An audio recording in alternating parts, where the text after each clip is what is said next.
ಹೇಳಿ, ಏನು ಹೇಳ್ತಾ ಇದ್ರಿ ಋತುಬೇಕು? ಯಾಕೆ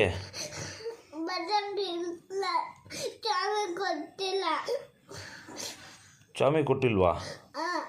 1 2 3 ಬರೆಯೋಕ್ಕೆ ಚಾಮಿಗೆ ಬುದ್ಧಿ ಕೊಟ್ಟಿಲ್ವಾ?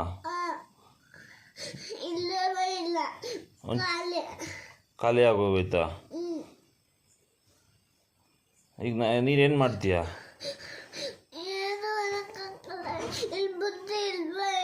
ಚಾಮಿ ಹತ್ರ ಕೇಳು, ನೀನು ಬುದ್ಧಿ ಕೊಡು ಅಂತ. ಅಲ್ಲೇ ಗೊತ್ತಲ್ಲ, ನಿಮ್ಮ ಅಶೀಲಮ್ಮನ ಕೇಳಬೇಕಾಯ್ತು.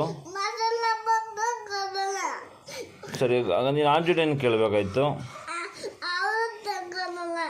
ಬ್ಯಾಟಪ್ಪನ ಕೇಳ್ದ? ಮತ್ತೆ ಇನ್ಯಾರು ಕೊಡ್ತಾರೆ ನಿನಗೆ ಬುದ್ಧಿನ? ನಿನಗೆ ಬುದ್ಧಿ ಯಾರು ಕೊಡಲ್ವಾ?